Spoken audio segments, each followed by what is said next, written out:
The hallway was now dead silent. No more crying, no more hoarse laughter. Only I stood in the rubble and dust, holding the half-burned diary. The faint red light from the cover emitted a pulse, like an eerie heartbeat, refusing to die down. I knew it wasn't over yet. The rusty key fell from my hand, clanged on the floor, and disappeared into nothingness. Emily and the souls had vanished, but the air was still cold and heavy. I looked down at the diary, the last page opened by itself. Blurry red words appeared. This story still has. The last person who has not been freed. I shivered. The last person who... Before I could think, darkness enveloped me. The entire school disappeared, leaving only an endless void. From afar, the familiar voice of the principal echoed. Did you think I had disappeared? A part of me is still here. In you, I collapsed, holding my head. Images flickered, the scenes I had witnessed: the basement, the music room, the rain, the students' faces, all piled up into a giant vortex, sucking me in. I heard my own gasp, mingling with hundreds of whispering voices. You are us. You are the story. Suddenly, I saw Michael. He was right in front of me, soaking wet, his eyes vacant. Daniel, we're not out yet. We've only just begun. Then he disappeared in black smoke. I panicked, running into the endless void. But the more I ran, the more I came back to the same spot, where the diary was waiting. I knelt down, shouting, I don't want any more. Let's end it. But the notebook opened wide, and a series of bony hands reached out, grabbing my arms, shoulders, and neck. In the midst of the chaos, Emily appeared again, her eyes sad. You saved us, but you became the next part of the notebook. The fire burst from the diary, spreading throughout my body. Not real fire, but something that burned my soul. I screamed in despair, the sound echoing through the empty space. And then, everything fell silent. When I opened my eyes, I found myself sitting in a bright classroom. The desks were clean, the windows were wide open, daylight flooded in. Everything was peaceful, too peaceful. On the table, there was a brand new notebook, its cover shiny black. I opened it with trembling hands. On the first page, the words were clearly written. The story of Daniel. I understood that I would never escape. I had become the next character, trapped forever in its pages. And the diary would continue to live, passed from person to person, spreading endless terror. Asterisk, please like and subscribe to the channel to listen to the next episode. Thanks you. The principal's roar echoed throughout the music room, making the brick walls shake. I held the rusty key tightly in my hand, feeling it gradually heat up like hot iron. The diary under my arm glowed red, each page flying around as if it wanted to guide me. Emily stood beside me, her eyes filled with tears, but determined. She pointed to the hallway, where the wall slowly cracked, revealing a giant door covered in blood characters. On the door, lines of trembling words appeared. The last door. Truth and revenge. I stepped forward, each step feeling like it weighed 1,000 pounds. The principal's shadow roared angrily, "Don't open it. This is my world. All of them will forever belong to me." He rushed forward, but the souls of the students appeared all at once, surrounding him, blocking his path.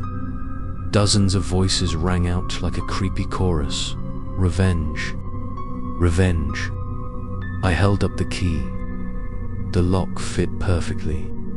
The metallic sound echoed like a funeral bell as I turned it.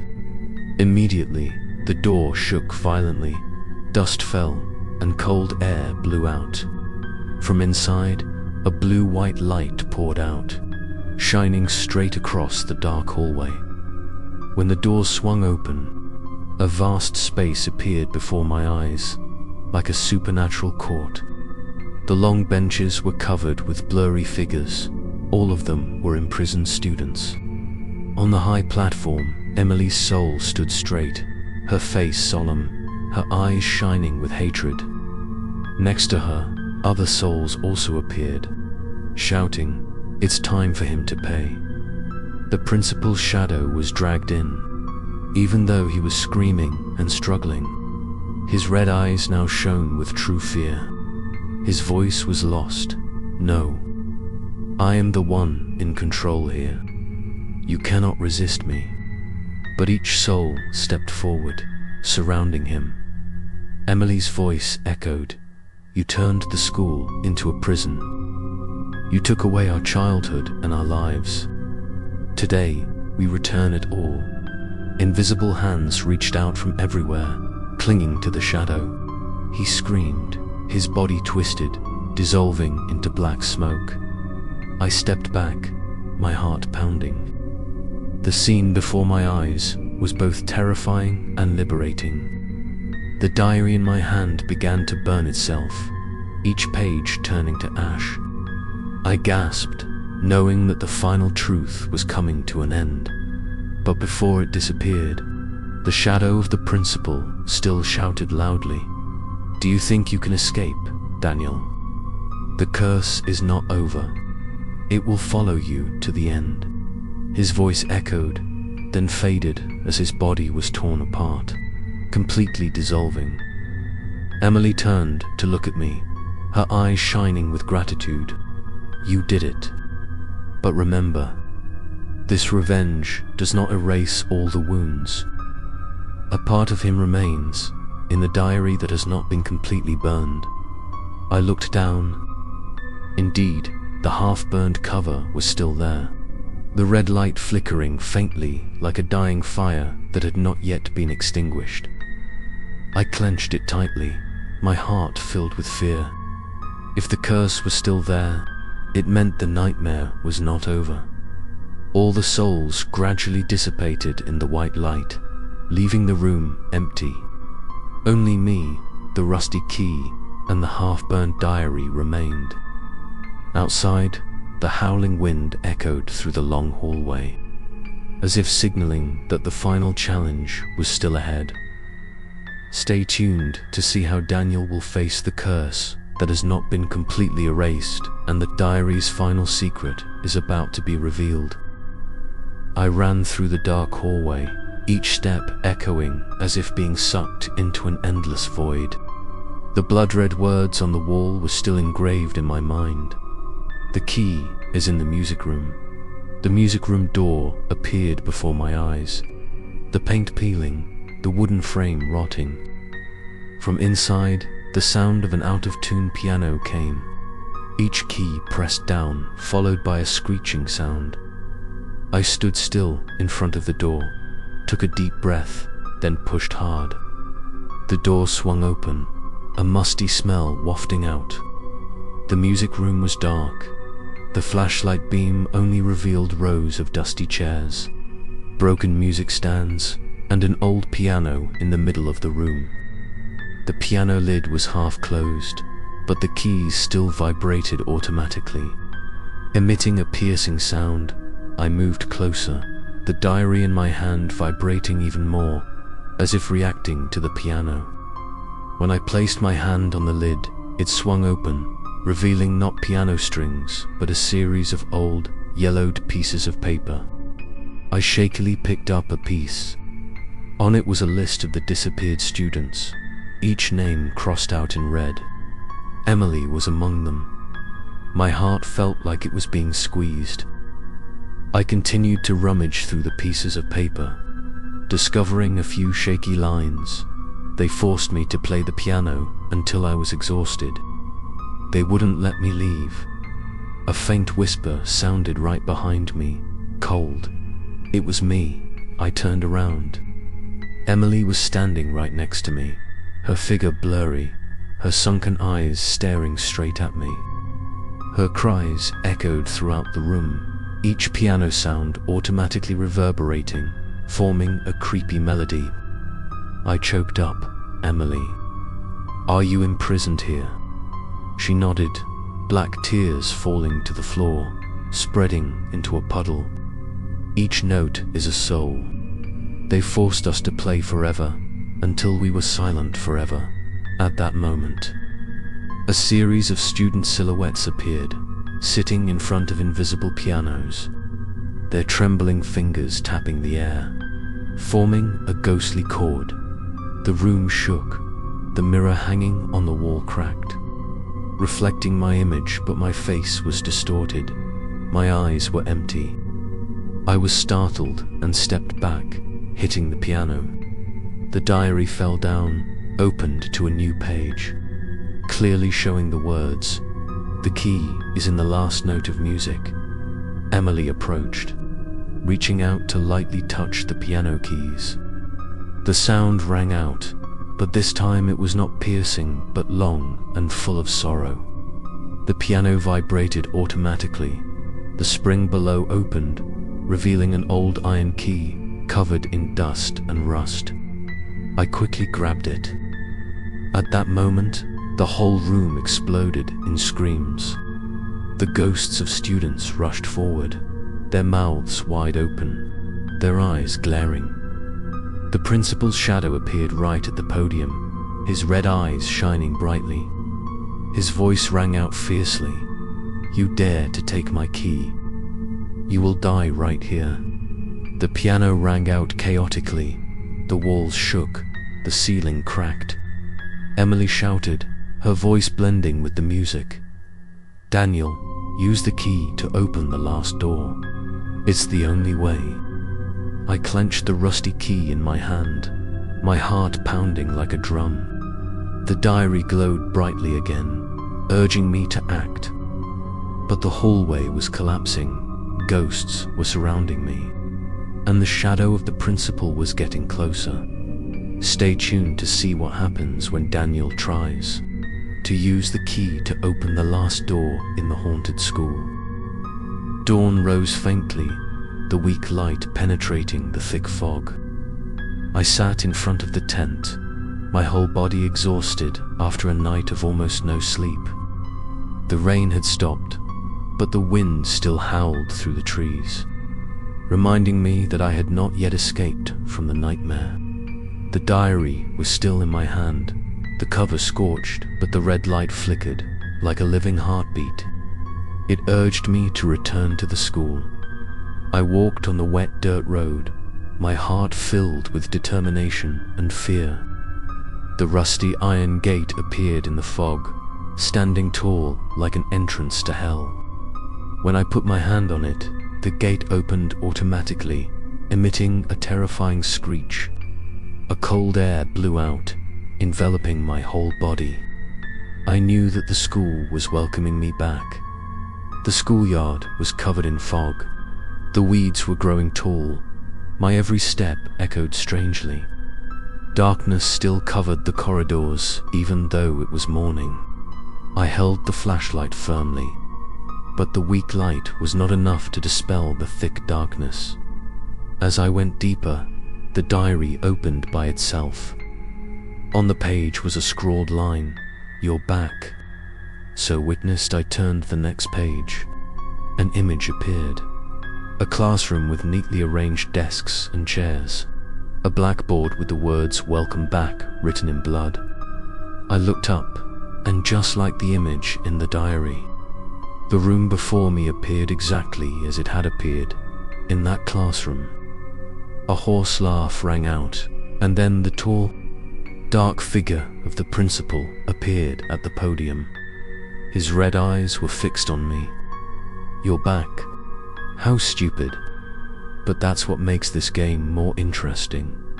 His voice echoed throughout the room, each word like a knife cutting into my brain. The desks and chairs began to shake, moving as if pushed by dozens of invisible hands. The windows slammed shut, the light disappeared, and the whole classroom was plunged into total darkness. It was just me and the dark figure. I trembled, but I did not retreat. I held up the diary and shouted, "You have no power if the truth is revealed."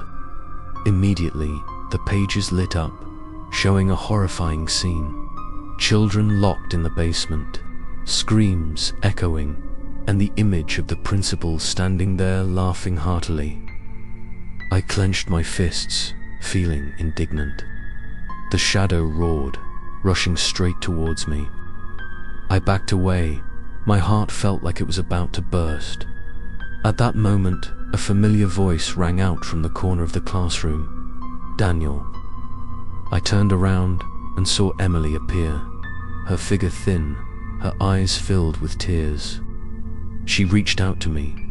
"Don't let him win. The fire isn't enough. Find the key." Before I could ask more, she disappeared, leaving only echoing cries. The shadow of the principal roared fiercely. The room shook, the walls cracked, and tables and chairs flew around. I covered my head, and the diary glowed brightly, shining through the darkness. As the light flared, I was thrown into the hallway. In front of me, blood-stained writing appeared on the wall. "The key is in the music room." My heart was pounding, but my mind was on one goal: to find the key to free Emily and the other souls. I clenched the notebook, took a deep breath, and rushed toward the music room, where things could be even more terrifying than the basement. Stay tuned to find out what awaits Daniel in that cursed music room. The rain gradually subsided. The wind still howled through the broken windows of the abandoned school. I crawled out, my whole body soaked, my heart still pounding from the nightmare I had just experienced. The half-burned diary was still in my hand, the cover pitch black, emitting a faint light like a still-throbbing heartbeat. I knew it had not been completely destroyed, and the curse still clung to me. I didn't dare go far, but I couldn't stay in the school either. I followed the path leading to the forest beside the school. The trees were black, the wind was rustling, but at least it felt more open than the stuffy, haunted hallway. I found an empty space and set up a small tent that I had brought from the car. When the fire flickered from the pile of dry wood, I felt my breathing slow down. The crackling sound of the fire mixed with the sound of the wind and the chirping of crickets, creating a fragile sense of peace for a moment.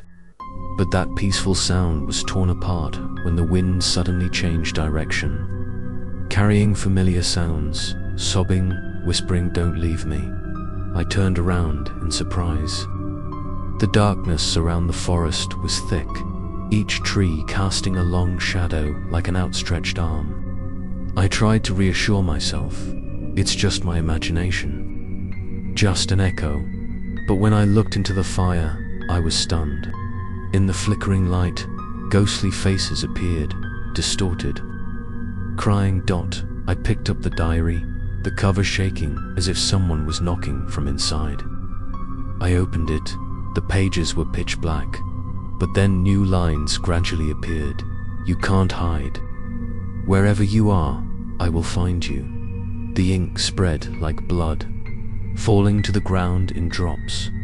The rustling of leaves came from the bushes behind me.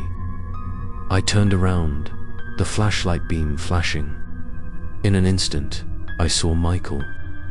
He stood there, his clothes soaked, his eyes vacant. I breathed a sigh of relief and rushed forward. "Michael, you're alive." But as I got closer, his face changed. His eyes were black and hollow, his skin pale. His body turned into smoke, only echoing, "You shouldn't have brought it out." I backed away, hitting the tree trunk. My whole body trembled, but a thought flashed through my mind. If the diary was really the source, I needed to find a way to destroy it completely. But what if the fire couldn't burn it all? That night, I huddled in the tent, listening to the sporadic sound of rain falling again, mixed with the howling wind and the invisible footsteps around the camp. Every time I opened the door and looked out, I saw a shadowy figure among the trees. Sometimes it was Emily, sometimes it was another student, and sometimes it was the principal's shadow with glowing red eyes. The sound of rain gradually grew louder, pattering on the roof of the tent, mixed with the distant sigh. I knew that I had only escaped the school temporarily, but not from its shadow. This diary was the chain that would pull me back. Sooner or later, I held the notebook tightly in my hand, whispering, "If this is the price of the truth, I will go all the way." But inside, fear still gnawed at me. I knew that when dawn came, I would have to return to the school where it all began. Stay tuned to see what Daniel will do when he decides to return to the haunted school with the cursed diary. The rain continued to pour down. The heavy sound of falling on the broken roof tiles mixed with the wind howling through the cracks in the door. The water in the classroom rose to my knees, cold and thick as if mixed with blood. I struggled to keep my balance as the tables and chairs floated, colliding with each other, making a screeching sound like metal screeching.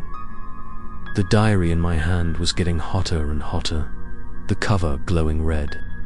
When I looked down, the page had opened automatically. The most terrifying thing was that it was no longer about Emily or the other students, but about me. The bright red words appeared right before my eyes. Daniel, the last curious one, will die in the rain. I was stunned. My heart stopped beating. Drops of cold sweat mixed with rainwater ran down my face. Michael was still nowhere to be seen. I was completely alone. I shouted, "Emily, are you still here?" At that moment, lightning flashed outside the window, clearly revealing the silhouette of the girl standing in the schoolyard, the rain pouring down her blurry body. The deep black eyes stared straight at me. The classroom door swung open, water rushing in fiercely. I was swept towards the teacher's desk. On the blackboard, the words were smeared with blood. "No one can escape. All will become legends." The handwriting was shaky, but not Emily's, but exactly like the words in the diary.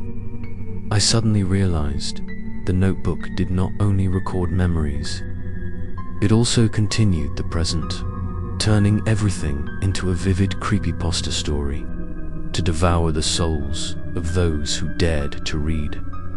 The principal's shadow appeared again, tall, his eyes glowing red in the rain. He roared, "Do you think you can save them? They are all mine, and now you are too."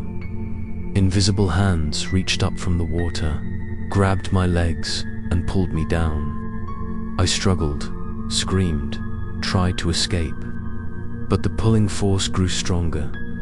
In a moment of despair, I saw Emily appear right next to me. She held out her hand, her eyes full of pleading. "Burn it," she shouted loudly, her voice resounding over the sound of the rain. But I knew I needed fire, and in this watery place, what fire could survive? The diary suddenly lit up, the pages spontaneously burning into a red flame right in the middle of the water.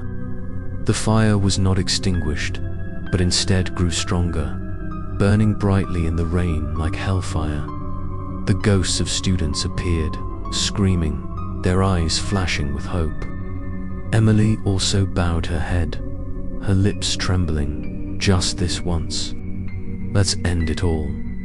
I used all my strength, pushing the diary down into the water and blood. The fire flared up fiercely, spreading throughout the classroom. Desks and chairs burned, walls collapsed, screams echoed. The principal's black shadow screamed, his body dissolving into black smoke. His red eyes finally extinguished. The rain outside was still falling, but the rain sounds gradually softened. In the red light of the fire, Emily smiled faintly, her body fading away. Before disappearing, she whispered, "Thank you." I fell to my knees, tears mingling with the rain. But when I looked up, I was shocked to see that the fire had not completely gone out. Part of the diary was still intact. The cover was scorched but not completely destroyed. It emitted a faint light, and on the surface appeared a new line. "Not over yet." I trembled, my heart pounding, knowing that I had only touched the beginning of the curse. This diary could not be destroyed easily, and as long as it existed, everything had only just begun.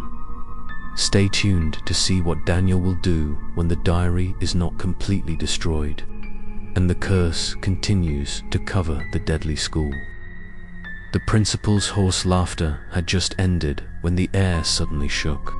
From afar came the sound of falling rain. At first, it was just a few drops pattering on the tiled roof, but it quickly turned into a torrential downpour. The rain sounds echoed throughout the hallway and the abandoned classroom, mixed with the howling wind, making the scene even more terrifying. I stood still, the hot diary in my hand, listening to each beat of rain on the roof. But what made me shiver was not the sound of rain, but another sound mixed in with it. Amidst the sound of falling rain, I heard a faint sob, as if someone was crying. Michael was no longer by my side. I was completely alone. The long hallway was stained with rain, each drop falling down to form a puddle. In the puddle, the reflection was not mine, but the figure of a girl with long hair, sunken eyes, and a pale face. When I looked down, the image disappeared, leaving only my trembling shadow. Footsteps echoed behind me, mixed with the sound of rain. I turned around. The hallway was empty, but each classroom door shook at the same time. The banging sound echoed like souls trying to escape. I suppressed my fear, heading straight to the end of the hallway, where the dim light from the window shone in. The cold wind carried a musty smell and a faint scent of blood. I put my hand on the window, looking out. The schoolyard was immersed in rain, water dripping down the moss-covered walls. But right below the yard, I saw blurry figures walking in the rain. They didn't use umbrellas, didn't move quickly, but quietly dragged their heavy steps, heads bowed. The crying rang out again, this time clearer. I recognized it as Emily's voice. I turned around, and right on the blackboard, the words in blood appeared, "Save me from the rain." The handwriting trembled, each red drop falling, blending with the sound of the rain outside. The diary in my hand opened automatically, the pages blurred as if soaked by water. But in that smear appeared the image of a classroom full of students, all drenched in rain even though they were sitting in a closed room. Water flowed from their eyes, ears, and mouths, mixed with their cries. I was stunned, my heart pounding. Suddenly, the classroom door opened. Wind and rain rushed in. In the rain, Emily appeared, her figure blurred, her deep black eyes looking at me. She reached out her hand towards me, whispering softly, "Burn it, before the rain swallows us all." Immediately, the principal's shadow reappeared behind her, her eyes glowing red, her hoarse laughter reverberating throughout the room. "No one can escape. This rain is mine. Anyone who enters will be forever submerged in the water." The sound of the rain pounding grew louder, drowning out my breathing. The floor began to flood, rising to my ankles. The tables and chairs floated, spinning around me as if under control. I tried to hold on to the diary, but it was getting heavier and heavier. as if it was sucking all the strength out of my body.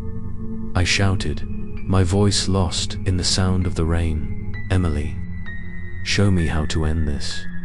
But all I got in response was her fading figure, her lips moving silently. I knew I was trapped in a supernatural nightmare, where the rain was not just a sound, but a prison of souls. And I had only two choices: find a way to burn the diary right in the rain, or be forever drowned in the never-ending cries. Stay tuned to see how Daniel will face it as the deadly rain continues to engulf the entire school. The principal's roar echoed, causing the distorted space to shake violently. The tables and chairs bent, the walls melted like wax, and the ghosts of students screamed and rushed towards us.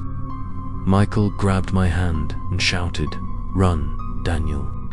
We rushed through the twisted maze, but suddenly the ground cracked open, creating a deep chasm.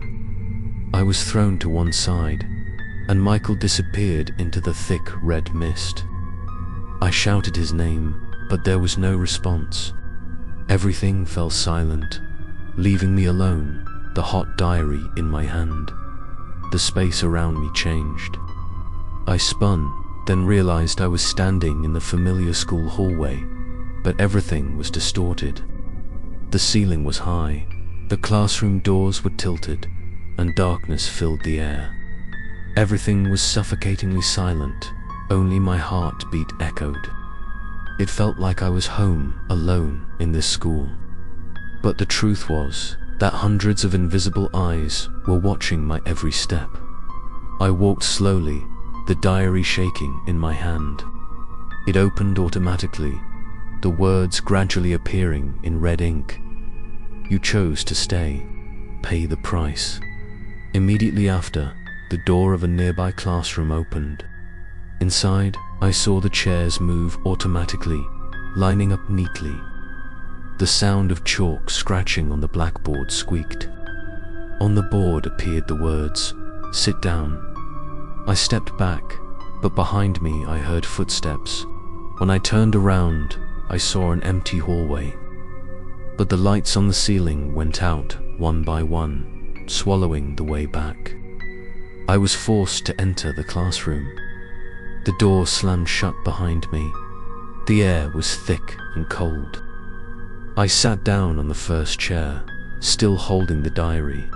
Suddenly, all the notebooks on the table opened at the same time, the white pages showing moving images like a horror movie. I saw Michael surrounded by dozens of ghosts, his panicked eyes searching for me in vain. I shouted, "Michael," but my voice echoed meaninglessly. No one heard. On the blackboard, the words changed. "You won't survive alone." I trembled, cold sweat poured out, but still tried to stay calm. "Emily, if you're still here, show me the way out." I shouted. At that moment, the classroom window cracked open, pale light poured in. In that light, Emily's figure appeared outside, her hands pressed against the glass. Her deep black eyes looked straight at me. She didn't speak, but her lips moved slightly. "Burn." I understood immediately. The diary in her hand was the key, but how to burn it in this supernatural space? While I was still struggling, the classroom floor shook. The desks and chairs were thrown up, stacked up into a wall, blocking me. From the dark corner, the tall shadow of the principal stepped out, his deep voice hitting my head. "You alone cannot fight me. You belong here." I stepped back, clutching the diary. My heart was pounding, but there was still a glimmer of determination in my eyes. I whispered, "I can't die here. Emily, I'll find a way." Stay tuned to see what Daniel will do to fight the evil forces when he is alone with the cursed diary. Emily's figure stood still in front of the door at the end of the hallway, her eyes sad but also full of longing. Michael and I looked at each other, neither daring to take another step. The endless hallway behind us shook as if it was about to collapse, forcing both of us to choose immediately. I took a deep breath, placing my hand on the doorknob. As soon as I touched it, a cold electric current ran through my body. Michael grabbed my shoulder, his voice trembling. "Daniel, think carefully. This could be a trap." I nodded slightly, but my hand still turned. The door opened slowly. A stream of red light rushed out, engulfing us. When my eyes reopened, I was shocked to realize that I was no longer standing in an abandoned school, but in a distorted, strange world like a haunting cartoon. The classroom walls melted like candle wax. The desks and chairs were warped and bent. The floor cracked open, creating deep CHASMS. In the middle of that distorted space, Emily appeared. But it was no longer a blurry figure, but a vivid image, a pale face, deep black eyes. Every time she spoke, the sound echoed, pulling the whole scene into motion. "You have read the diary. Now you will see the truth. But the truth is not here just to see, but to relive." Immediately, the whole room turned into a bloody scene. Michael and I were dragged into Emily's memories. Before our eyes appeared the scene of a group of students laughing and pushing her into the basement. Emily's sobbing echoed. Then the figure of the principal appeared, his face twisted into a cruel smile. He locked the door, leaving her in the darkness. Michael held his head, shouting, "This is real. We are reliving her memories." I tried to stay calm, holding his hand tightly. "Don't look at the details. Find a way out." But it was useless. The scene continued to move. Ghosts of students appeared one by one, screaming and running away. The walls turned into giant hands, grabbing us. I shouted, "Emily, what do you want us to do?" She turned around, her eyes filled with tears, whispering, "Burn the diary. Only then will we be freed." But the diary in my hand was burning hot. The cover opened, the vivid pages swirling into a vortex of blood. From there, the image of the principal stepped out. Tall eyes blazing red, his voice roaring. "You will never destroy my legacy. This is the world I created, and you belong to it." The whole room shook. The scenes turned into vivid nightmares. Michael trembled and pulled my hand. "Daniel, we cannot escape if we do not do as Emily says." I clenched my teeth, holding the burning diary in my arms.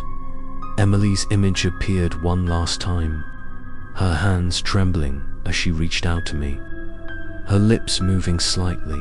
"Save us." I understood that the choice of life and death was right in my hands. Either find a way to burn the diary, or be trapped forever in this haunted cartoon world. Stay tuned to see what Daniel and Michael will do to fight the dark forces and free Emily and the imprisoned souls. Before Michael and I, the hallway stretched endlessly, with wooden doors stained with blood on both sides. Each door shook slightly, as if something was waiting inside. On the surface of each door, strange characters glowed, both like writing and like scratches. Michael whispered shakily, "Daniel, where are we? This is no longer a school." I looked down at the diary still stuck in my hand. The pages were turning automatically, and on the current page there was only a single line. "Choose." My breathing was heavy. My heart was pounding. The space was cold. The darkness wrapped around like a thick fog. I gently raised my hand to touch a door. Immediately, a cold air blew out, and in my ears rang a chaotic cry, like dozens of voices calling for help at the same time. I jerked my hand back, sweat pouring down my forehead. Michael looked around, his eyes panicked. If we opened the wrong door, will die here." I nodded, but knew I couldn't stay still. I took a deep breath, choosing a door with a lighter bloodstain than the others. The door opened slowly, creaking like metal rubbing against metal. Inside was an old classroom, but not an ordinary one. All the desks and chairs were arranged neatly. On each desk was an open notebook, but instead of writing, the pages were stained with blood. A teacher's figure stood at the podium, his back turned, holding a piece of chalk. When the figure turned around, Michael and I froze. His face was distorted. No eyes, only deep black holes. "Sit down," a cold voice rang out. All the chairs in the classroom pulled out at once, as if inviting us. I stepped back, but the diary in my hand was burning hot, forcing me to step in. The door behind us slammed shut, trapping us in the haunted room. Michael's voice trembled. "Daniel, this is a supernatural maze. We are trapped in the cursed memory itself."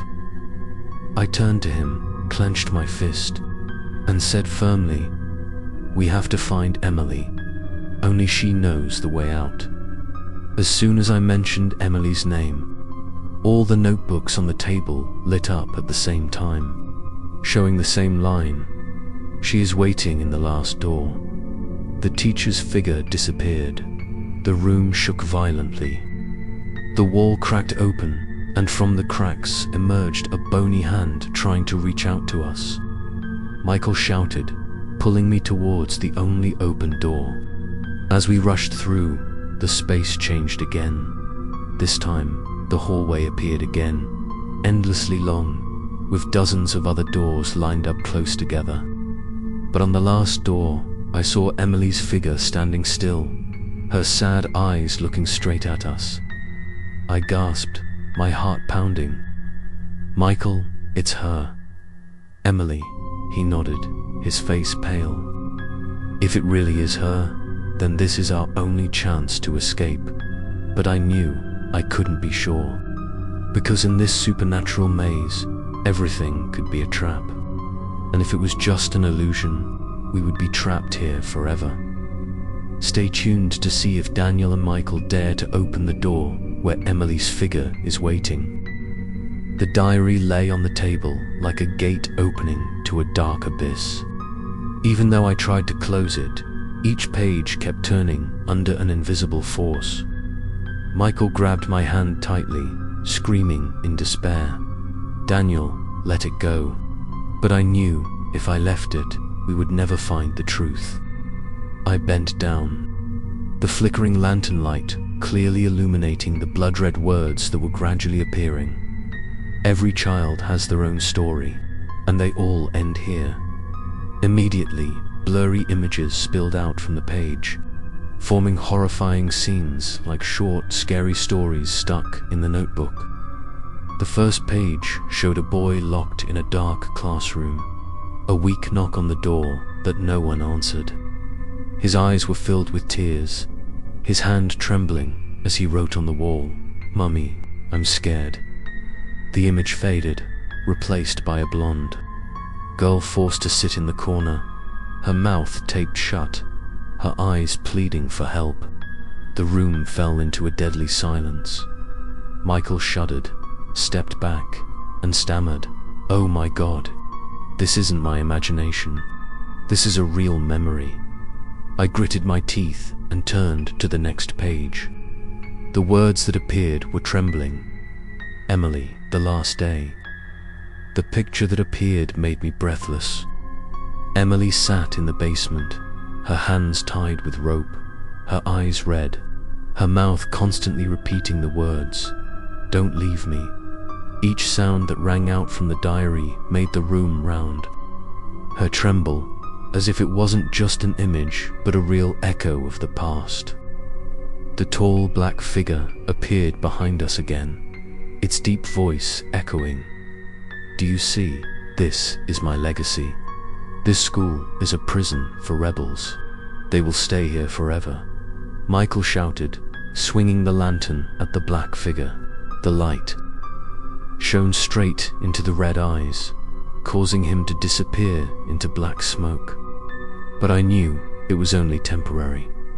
When the diary turned to another page, this time it was no longer the image of students, but the scene of ourselves. I was stunned when I saw the image of Michael and I standing in the middle of the hallway, holding the notebook, surrounded by dozens of approaching ghosts. Michael stared, shouting, It is writing our future." Immediately, a new line appeared under the picture. "The last two curious people will never leave here." The surrounding space was cold. The lantern lights suddenly went out. I felt dozens of invisible hands reaching out from the darkness, coldly touching my shoulders and neck. Michael screamed in fear, pulling me to run. But the diary was still stuck to my hand, unable to be thrown away. We rushed out into the hallway, but this place had changed. There was no longer a familiar exit. Instead, there were endless rows of classroom doors.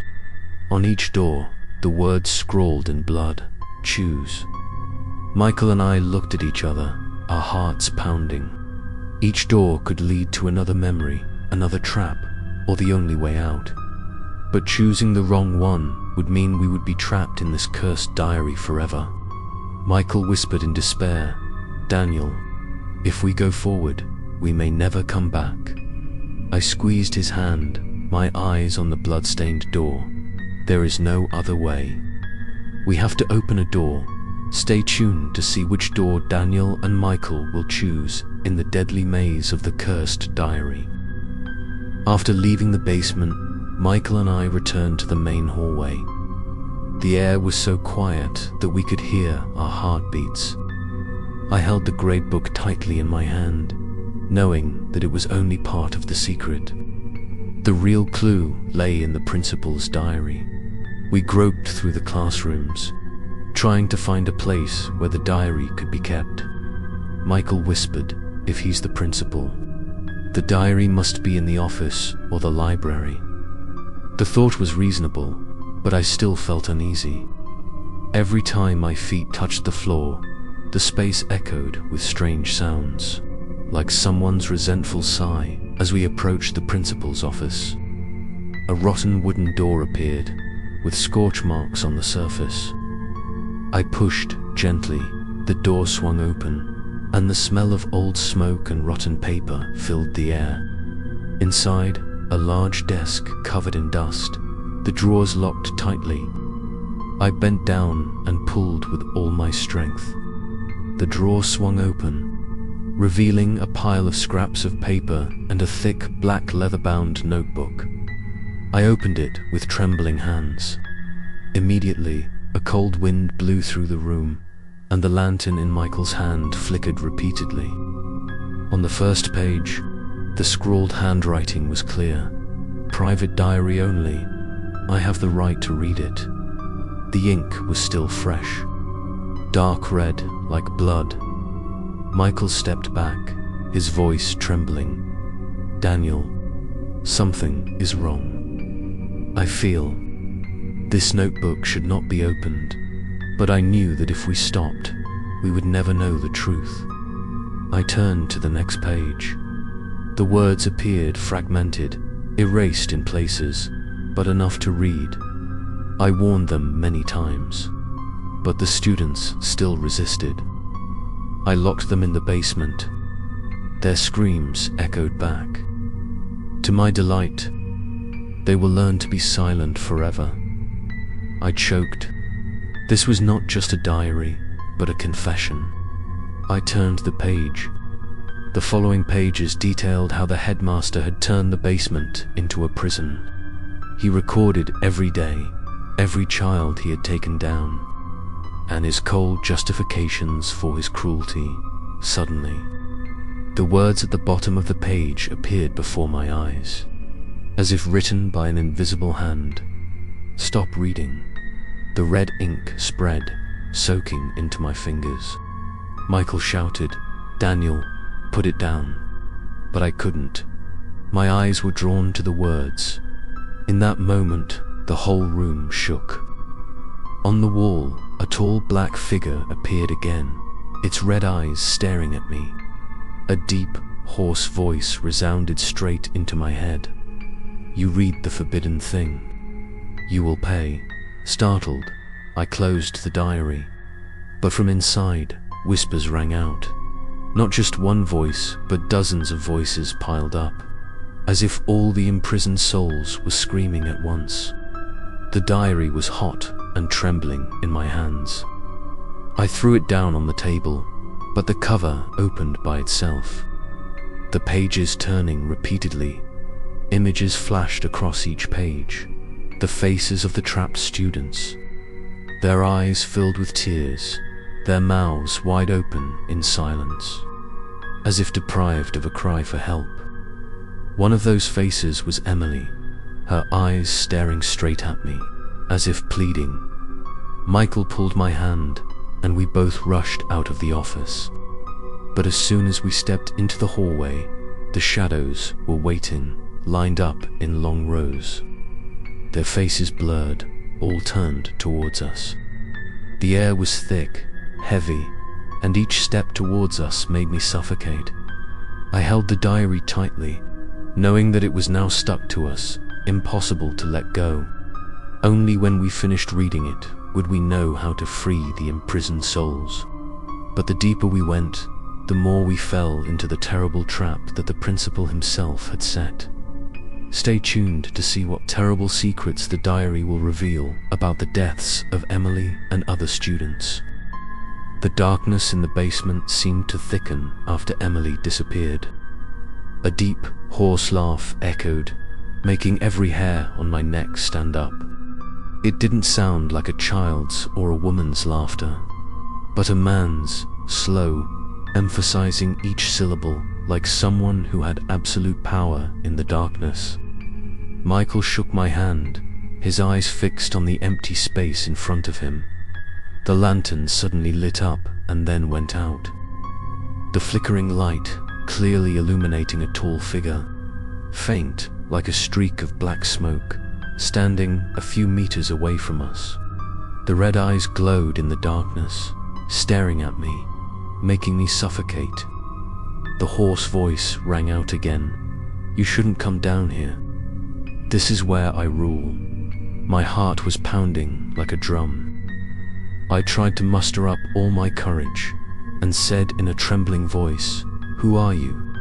The dark figure moved slowly, each heavy step echoing throughout the basement. Then his voice answered, full of hatred. "I used to be the keeper of the keys to this school. I used to be the principal." Michael shook his head, stepped back, and gasped, "Oh my God, Daniel. That spirit?" It was him. The principal. I clenched the report card tightly, feeling cold all over my body. All the secrets Emily mentioned led back to this man. The documents flew all over the basement, hitting the wall with a clanging sound. A file fell right in front of me. I bent down and opened it with trembling hands. Inside were disciplinary records, all signed by the principal. He had ordered the students to be locked in the basement as punishment, and many students, including Emily, had never been released. I looked up and shouted, "What did you do to them?" "Why?" The shadow laughed hoarsely, the sound reverberating throughout the space. "They need to learn to obey.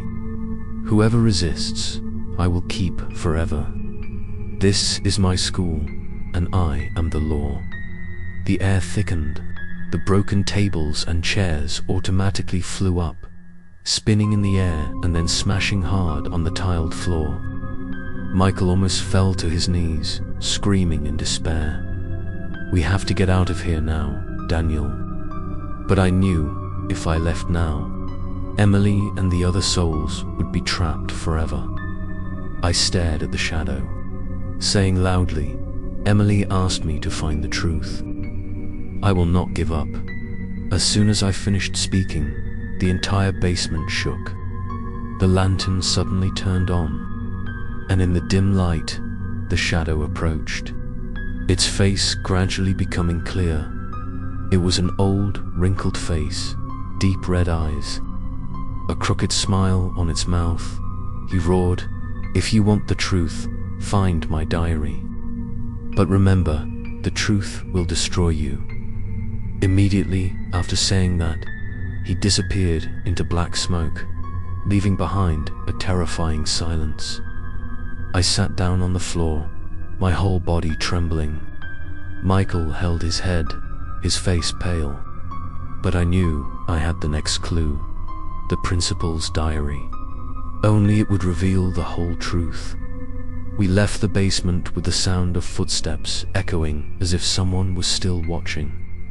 Back in the hallway, the space was eerily silent. But in my heart, determination flared. Because Emily and the other souls could not be freed until this dark secret was exposed. I turned to Michael, speaking softly but firmly. "We must find that diary." He swallowed, nodding in desperation. But we did not know that, as soon as we left the basement. At the end of the hallway upstairs, a dark figure reappeared, its red eyes glowing in the darkness, watching our every move. Stay tuned to see what happens when Daniel and Michael begin their journey to find the principal's terrifying diary. The wooden stairs leading down to the basement creaked under our footsteps. Each sound echoed like the sound of breaking bones, making me shiver. Michael followed closely behind, his hand tightly gripping the small lantern, the yellow light flickering.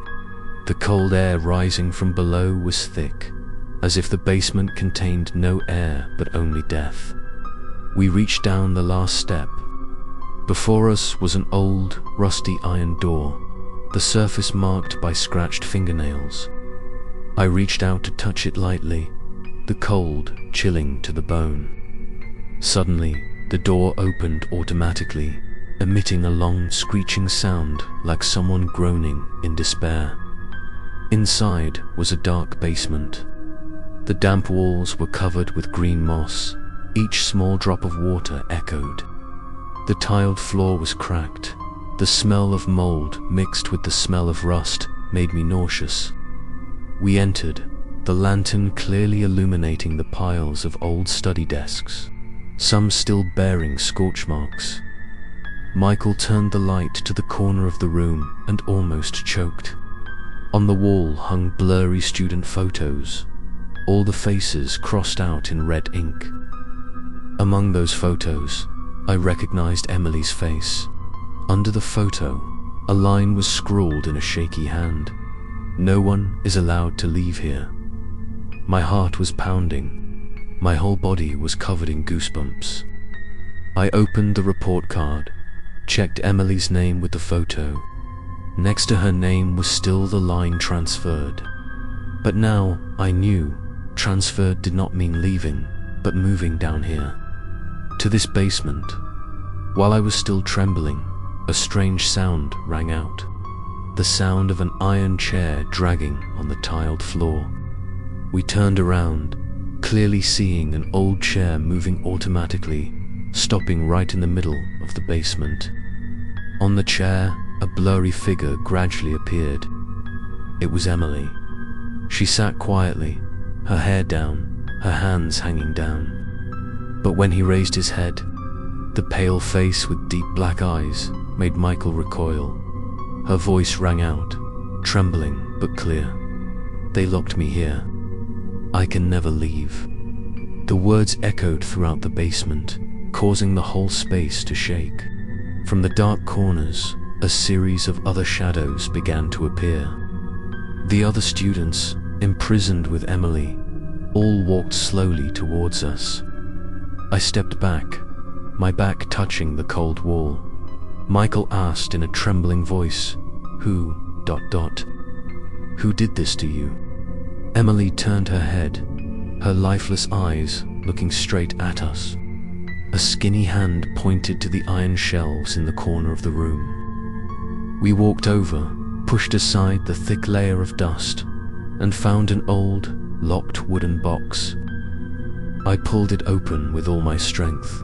The lid flew open, and inside were a series of rotten documents. Among them was a school record that clearly stated, "Students are disciplined and temporarily detained in the basement until the review is completed." I was stunned. They used this basement to hold students. Emily wasn't the only one. Several other names appeared on the list, all marked in red. None had a return date. The cold wind suddenly swirled, papers flying everywhere. The silhouettes of students began to disappear, leaving only Emily standing still. She approached me, whispering, "The truth is not over. Find the principal's diary." As soon as she finished speaking, all the lights went out. The basement was plunged into total darkness. From afar, a deep, husky laugh rang out, completely different from the childish voice or the crying before. The laughter echoed, full of menace, as if some force was controlling all the souls in this place. Michael and I stood frozen, knowing that we had just awakened something much more terrifying. Stay tuned to find out what dark force we will face in that basement. The sound of knocking on the doors around the hallway shook the entire space. The knocks were sporadic at first, then combined into an eerie rhythm, echoing like a drumbeat. Michael and I pressed our backs against the wall, eyes wide open as we watched the doors shake violently, dust flying everywhere. It felt like hundreds of invisible hands were trying to tear the rotten wood apart to escape. Michael stammered, "Daniel, if we open these doors, I'm afraid we'll never be able to return."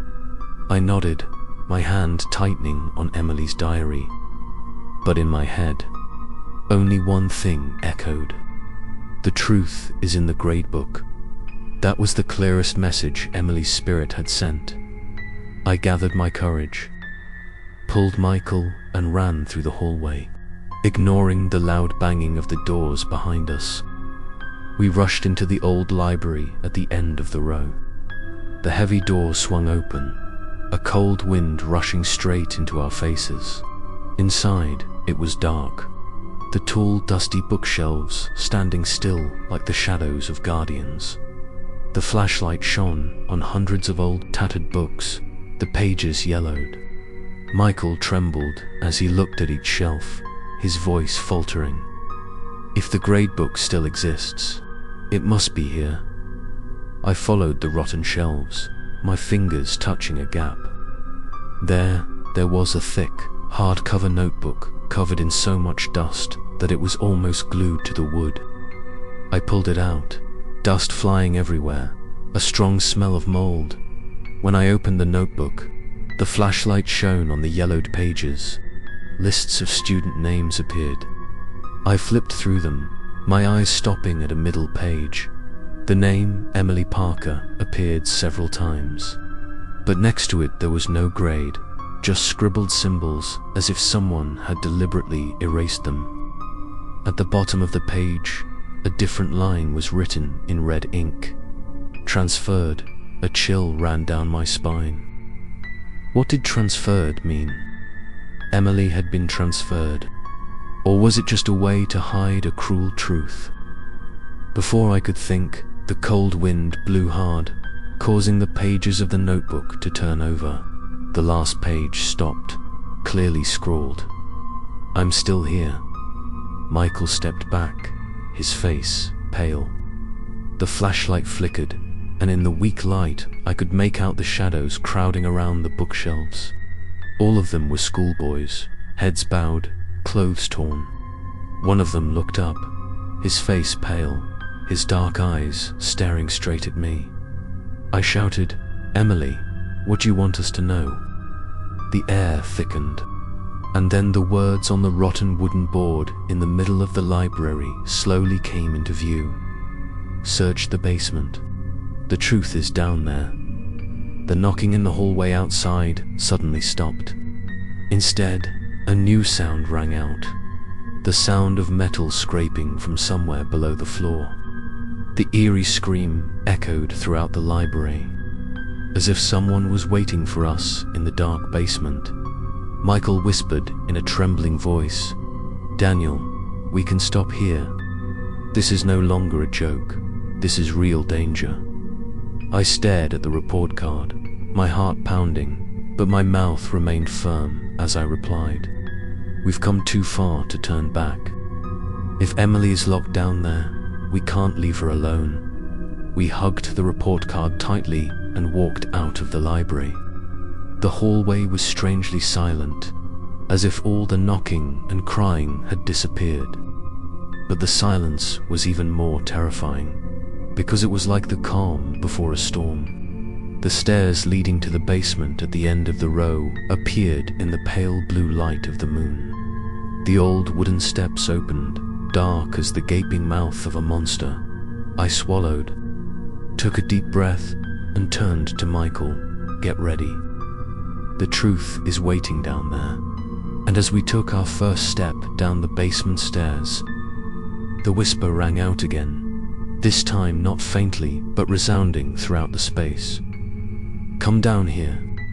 Watch the next episode to find out what awaits us in that dark basement." The wooden stairs creaked as if foreshadowing something ominous. I walked ahead, Michael followed, both of us holding our breaths as the cold air surrounded us. When we reached the second floor, the space was so dark that the flashlights seemed to be sucked away. The musty smell mixed with the pungent smell of rust rose up, making me choke. The hallway was long and deep, with rows of classrooms on both sides with rotten wooden doors half closed.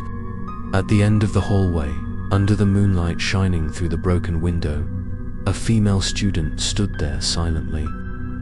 Her long hair hung down, her uniform was torn, her hands hung limply as if she had no more vitality. Her whole body exuded a cold air that made my legs tremble. Michael held the camera tightly, whispering softly, "Daniel, that's her. ... Emily."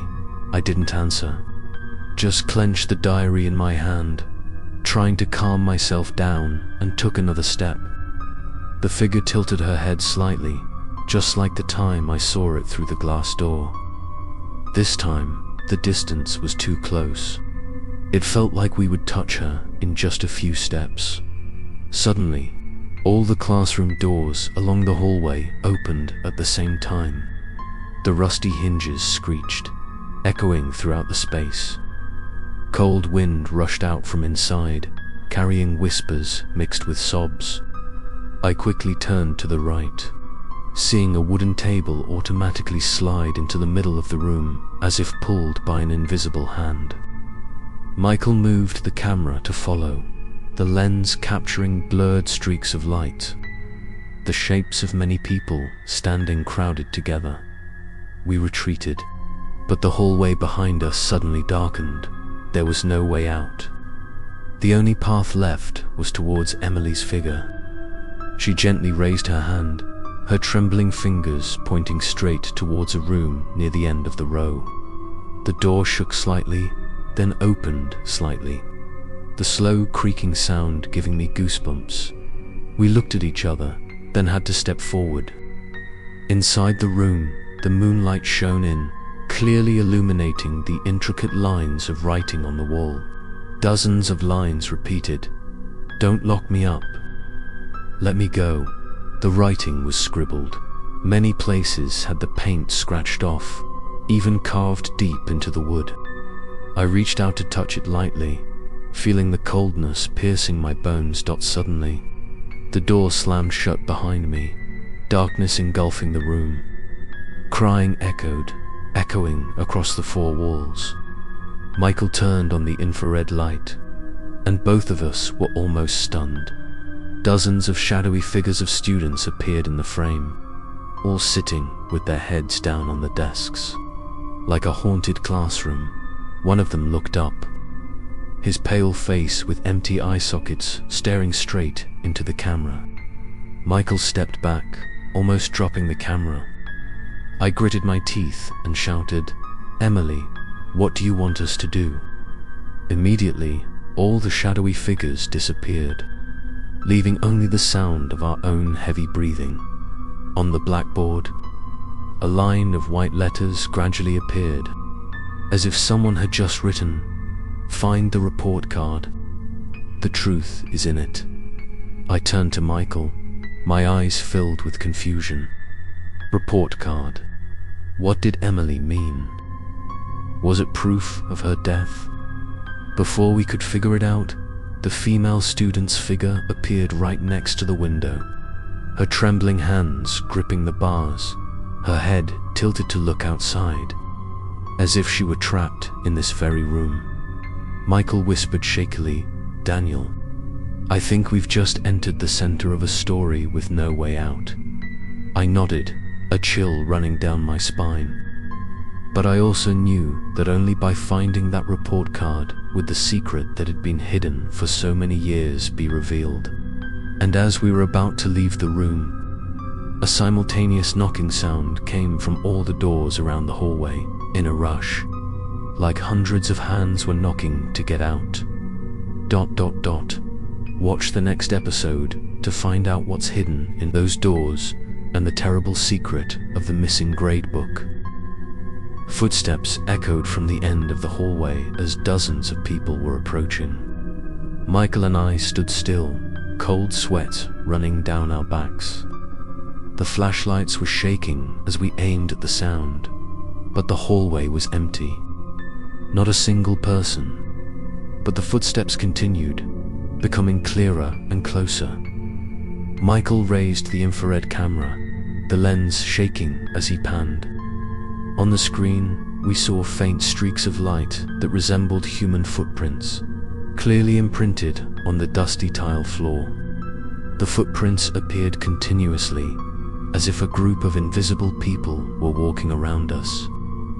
I shivered, clutched the recorder tightly, and whispered softly, "Emily, are you here?"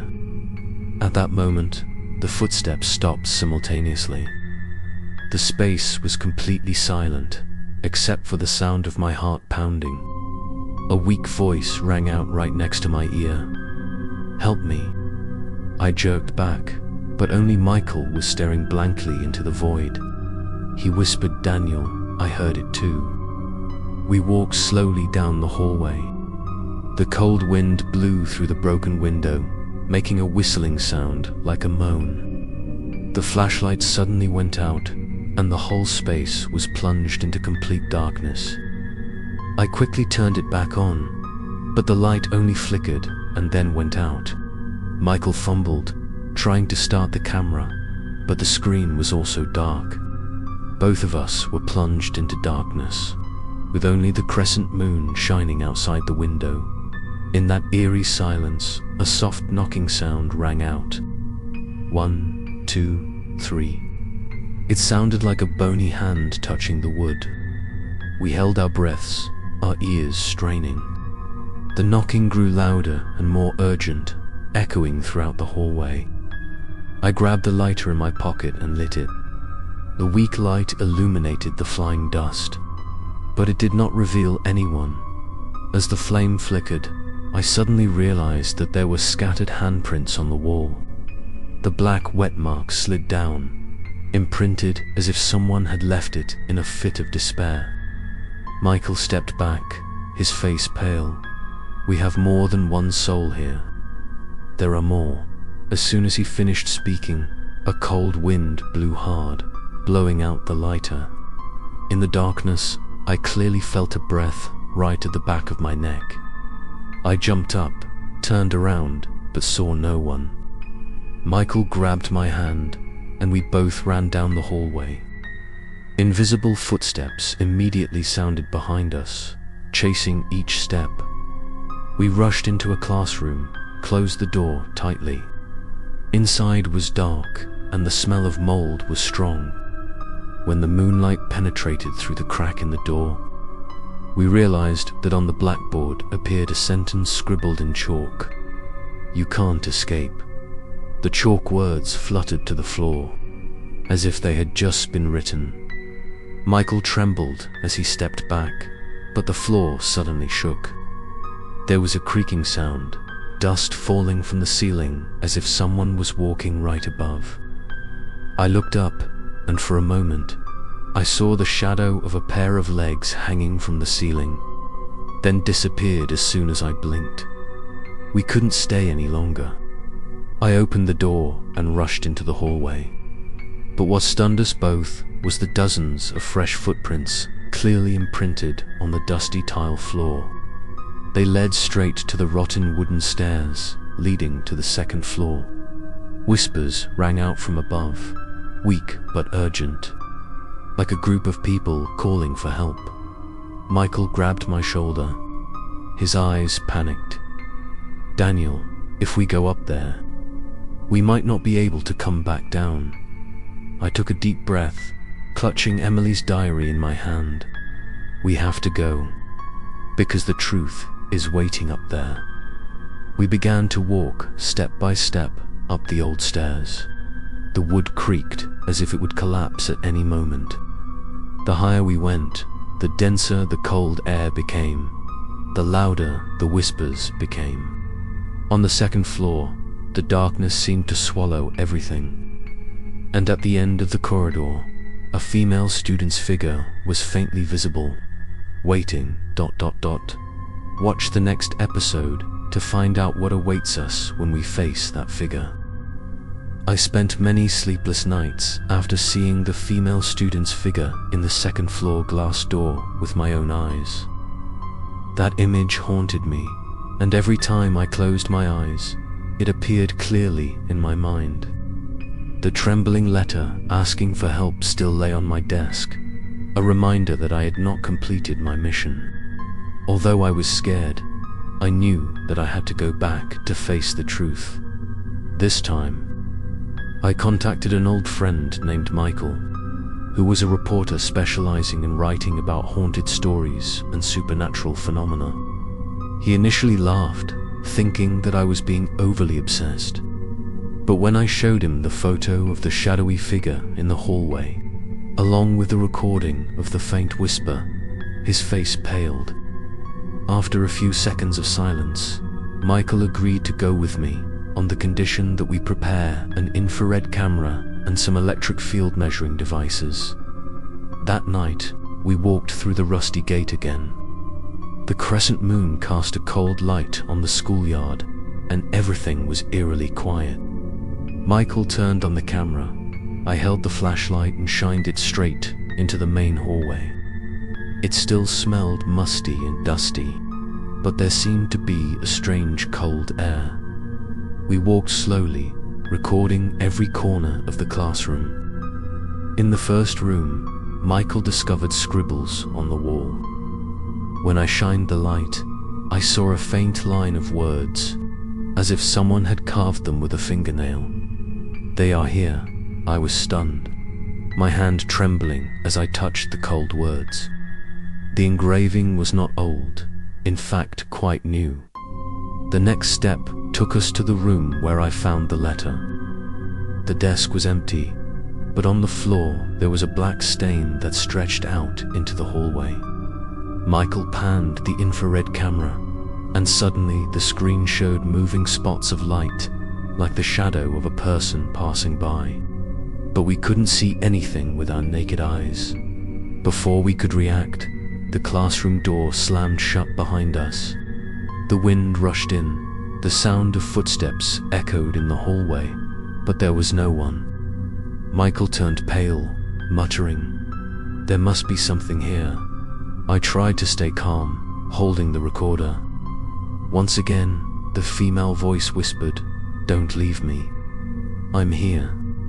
A creepy feeling welled up. I quickly walked out into the hallway, following the sound. The hallway seemed endless. The flashlight only illuminated a few meters in front of us.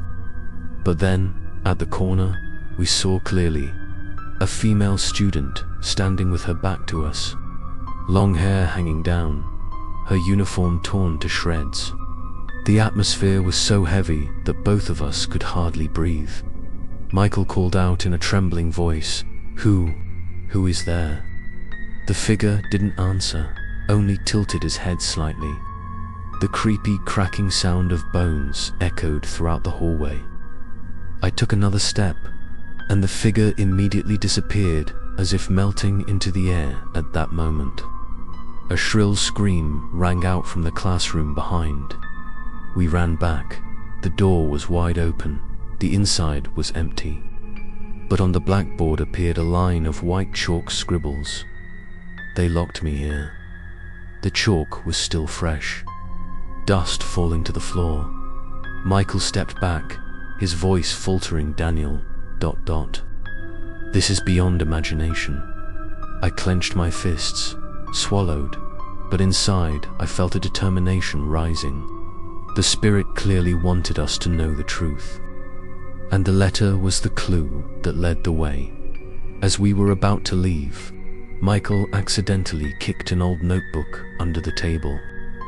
I picked it up, the leather cover cracked, covered in dust. I opened it. The first page had a female student's name, Emily Parker. Below it were broken diary entries, telling of the fear of being constantly bullied by a group of classmates, being locked in the classroom for days on end. The last page was hastily written. If anyone finds it, please help me.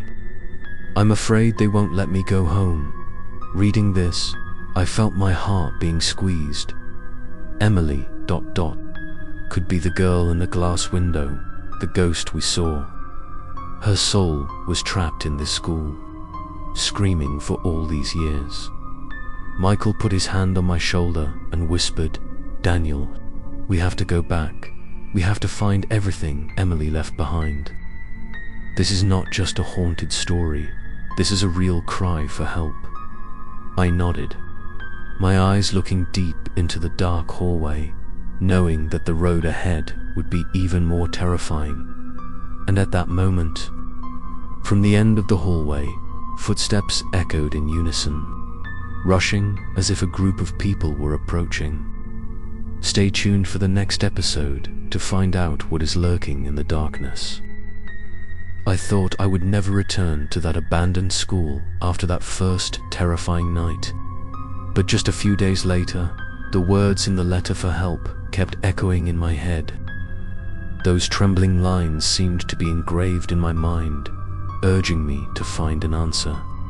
Partly out of curiosity, partly out of a strange sense of responsibility, I decided to return, this time more prepared.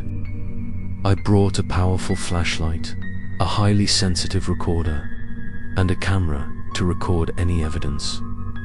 As soon as it got dark, I stood in front of the school gate. This time, it wasn't raining, but the sky was still gloomy, the dark clouds swirling like an ominous sign. When I pushed the gate open, the screeching sound was even sharper than before, like someone groaning. I stepped in, my heart pounding, both scared and excited. The long hallway appeared in the flashlight's light. Dust flying, the light shining through, creating strange streaks of light. I walked slowly, each footstep echoing. Every time I stopped, the sound seemed to be swallowed by the void, leaving only the sound of my heart pounding. I raised my camera and took a few pictures. The lens was unusually foggy, as if covered by cold air. I returned to the room where I found the letter. The desk drawer was empty, nothing but a thick layer of dust. But as I sat down on the rotten chair, a familiar sound came from the end of the hallway, a whisper. This time it was clearer, longer, like a weak female voice. I held my breath, raised the recorder, and the whisper echoed, "Don't leave me. Don't leave me here." The recorder was still running, but what made me shiver was when I looked through the classroom door. At the end of the hallway, under the dim light from the window, I saw a figure standing still. The figure was blurry, like a female student wearing a torn uniform, long hair covering her face. I froze, not daring to move. The flashlight in my hand was shaking, the light was shining. but the figure was still there, not moving forward, nor disappearing. I closed my eyes, took a deep breath, then opened them. The figure was still standing there, except the head was slightly tilted to one side, as if observing me. I almost suffocated. I stepped back, but the broken chair made me stumble to the floor. The sound echoed throughout the hallway. At that moment, the figure disappeared. I quickly turned on the camera, panned across the hallway, and took continuous shots. When I checked again, a photo appeared showing an empty hallway. But in the corner of the photo, next to the window, there was a blurry figure of a person reaching out as if to reach out. I was so scared that my hands were shaking, but at the same time, I knew that I had just obtained the clearest evidence for the ghost stories that many people had mentioned here. I ran out to the main hallway, wanting to get out, but suddenly the door at the end of the hallway slammed shut. The wind blew hard. The classroom doors all banged loudly as if someone was banging on them repeatedly. The air was so thick, so cold, that my breath turned into white smoke.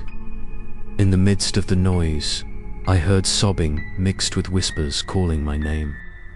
The strange thing was, I had never said my name here, so how did that voice know? I forced myself to stay calm, pressed my ear to the door, and pushed with all my might. After a few tense seconds, the door opened, and I rushed out like someone being chased. The night was dark, the cold wind blew hard on my face, and I collapsed onto the schoolyard, panting. But when I raised my head, through the second-floor glass door, I saw the silhouette of the female student standing, her hands pressed against the glass. Her head still tilted, her hair falling down, obscuring her face. This haunting feeling made me unable to deny it anymore. That school did not just contain a letter calling for help. It contained a trapped soul, longing to be freed. And I, by chance or fate, became the only one who heard that plea. I left the school that night. But in my head there was only one thought. If I really wanted to find the truth, I had to go back. I had to find a way to understand what happened to that female student. Because if I didn't, that ghost would never let me go. And then, a new detail in the letter that I had overlooked, ... Stay tuned for the next episode to find out what horror was hidden behind that trembling line. Hello everyone. Before we get started, make sure to like and subscribe, and leave a comment saying where you're from and when you watched. That way, YouTube will continue to show you stories like this. Now, let's get started. Asterisk, the abandoned high school on the outskirts of the city has been silent for more than 20 years. The locals call it the Silent School because every time they pass by, not a single sound comes out. Only the wind whistling through the broken windows and the creaking of the rotten doors. My name is Daniel, a collector of old stories and forgotten horror stories.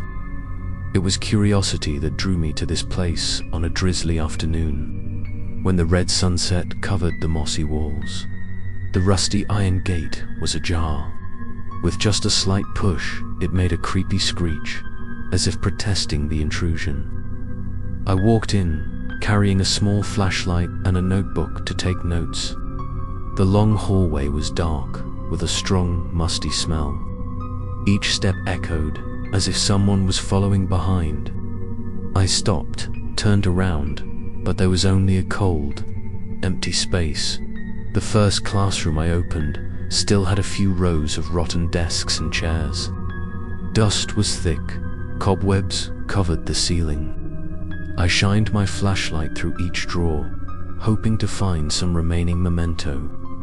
When I opened a wooden desk in the corner of the classroom, the drawer made a dry rattling sound. Inside, I saw a folded piece of paper, already yellowed. My heart beat faster.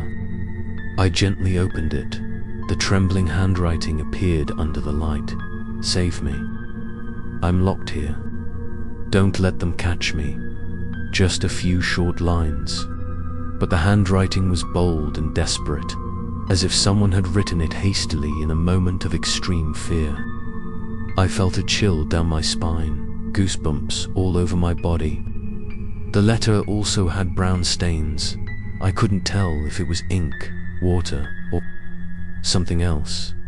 I sat down heavily on the chair, trying to take a deep breath to calm myself. A series of hypotheses appeared in my head. Maybe this was just a prank played by students at that time, or someone left it as a way to threaten me. But why did the letter remain intact in the desk drawer all these years? And who wrote it? While I was still lost in thought, a slight sound rang out from the end of the hallway.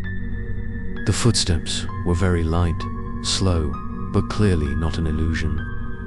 I held my breath, turned off the flashlight to avoid being discovered. The hallway was dark. Only the faint light from the broken window shone in. The footsteps stopped, then disappeared as if they had never existed. I turned the light back on, walked quickly to the door. The cold wind rushed in, making the glass door rattle. I held the letter tightly in my hand, deciding to keep it to find out. When I put the letter in my pocket, a strange feeling came over me.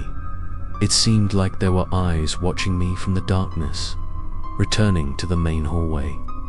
I was about to leave when I suddenly heard a faint whisper, very soft, but enough to freeze me. The voice was weak, seemingly coming from the wall right next to me. "Help me." The sound was exactly like the words in the letter. I stepped back, cold sweat pouring down my forehead. I forced myself to stay calm, rummaging through my pocket for the recorder. I turned it on, holding it close to the wall. The whisper disappeared. There was only the sound of the wind and my pounding heart. I knew I couldn't stay here for too long, but I couldn't ignore this important evidence. As I was about to step out the gate, I suddenly heard something fall from the ceiling. Looking up, I saw a rotten rope hanging, with a black mark left where the iron hook was attached to the ceiling. At the foot of the rope was a faint dent in the wooden floor, as if something heavy had been hanging there. The sight made me dizzy. Could the letter be related to some death in this school? I rushed out the gate, not daring to look back. The sky was now completely dark. The rain was pouring heavily. The thunder echoed in the distance. I sat in the car, breathing heavily, my hand still holding the letter, trembling. Something was very wrong in that school, and I knew I had just stepped into one of the scariest horror stories of my life. But I had no idea that everything was just beginning. Stay tuned for the next episode to see what awaits me in the darkness of my old school.